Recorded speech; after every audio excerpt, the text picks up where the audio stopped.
Mystery. After the reign of Pharaoh, around 3050 BC, Egypt passed into the hands of its third king. His name was Djer. The kingdom he inherited was united in name, but not yet in loyalty. Upper and Lower Egypt had been bound together by force, yet the idea of one nation was still fragile. Borders were unstable. Authority was young. The throne itself was still learning how to survive. Djer ascended the throne at a dangerous moment. From the beginning of his reign, power was enforced through movement. Early inscriptions carved on ivory labels and stone vessels record military expeditions into the Sinai Peninsula, control missions toward Lower Nubia, and armed presence along Egypt's eastern frontier. These were not ceremonial journeys. They were violent assertions meant to keep Egypt from tearing itself apart. But conquest alone did not define Djer. What made him unforgettable was death. When Djer died around 3000 BC, he was buried in Abydos. His tomb became one of the most disturbing sights in Egyptian history. Around his burial chamber, archaeologists discovered hundreds of subsidiary graves. Men and women buried at the same time, arranged with terrifying precision. These were not accidents. They were human sacrifices. Servants, officials, and guards were killed to follow their king into the afterlife. The message was clear. The authority of the pharaoh did not end with death. It extended beyond it. And then something unprecedented happened. Centuries later, Egyptians no longer remembered Djer as a man. They remembered him as Osiris. By the Middle Kingdom, Djer's tomb at Abydos was believed to be the burial place of Osiris himself, the god of death, resurrection, and eternal judgment. Pilgrims traveled there, offerings were left, rituals were performed. A mortal king had crossed into divinity. Why Djer? Because he ruled at a moment when kingship itself was still being invented. Pharaohs were not yet distant gods. They were powerful humans, standing on the edge between life and eternity. Djer pushed that boundary further than any ruler before him. His reign reshaped Egyptian belief forever. The king does not die. He transforms, and his power continues beyond the grave. Djer did not build pyramids. He built something far more dangerous. He built the idea of the eternal pharaoh.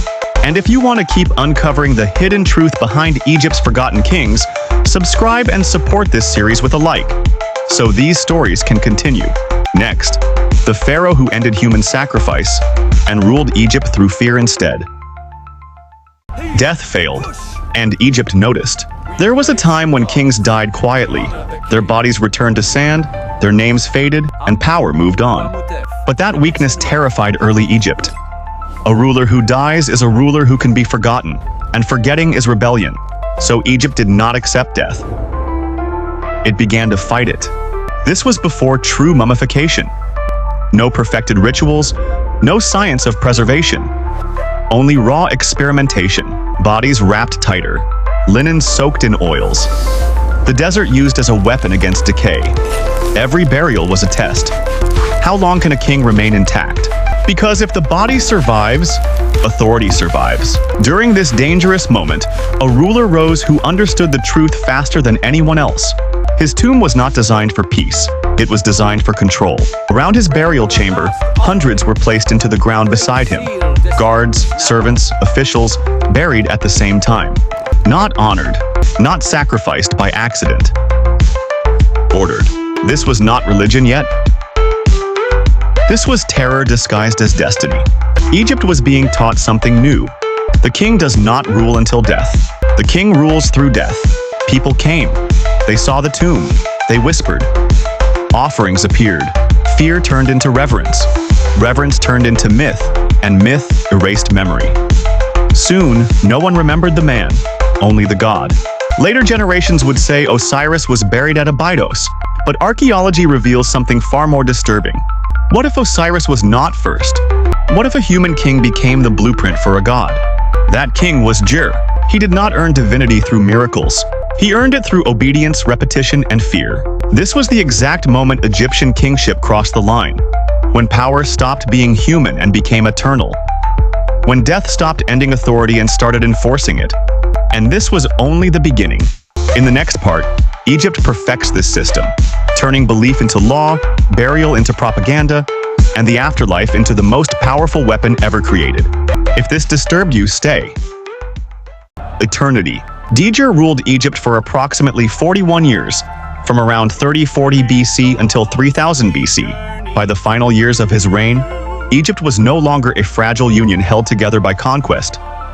It had become a functioning state, administered, ritualized, and feared. Djer did not inherit chaos. He inherited a machine built by Narmer and stabilized by Pharaoh. What he did was test that machine under pressure, expansion, death, belief, and continuity. During the early decades of his rule, Egypt secured its borders. Military expeditions were launched south into Lower Nubia, modern southern Egypt and northern Sudan, and east into the Sinai Peninsula, modern Sinai, Egypt. Rock inscriptions near the first cataract at Aswan and in the Sinai mines confirm royal presence. These campaigns were not symbolic. They were designed to define borders, control resources, and prevent fragmentation. Inside Egypt, Djer tightened administration. Officials answered directly to the crown. Seals bearing his name controlled grain, livestock, labor, and storage. The state no longer relied on personal loyalty. It relied on records, ritual, and repetition. But Djer's most dangerous achievement came at the end of his life. When he died around 3000 BC, his burial at Abydos, El Ka'ab, modern Abydos, Egypt, transformed kingship forever. Hundreds of subsidiary graves surrounded his tomb. Men and women buried at the same moment as the king. This was not chaos. This was design. Authority did not stop with death. It expanded through it. What followed was unprecedented. Over generations, Djer ceased to be remembered as a man. His tomb became a destination.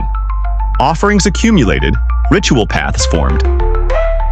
By the Middle Kingdom, Egyptians believed this was the burial place of Osiris, god of death, resurrection, and judgment.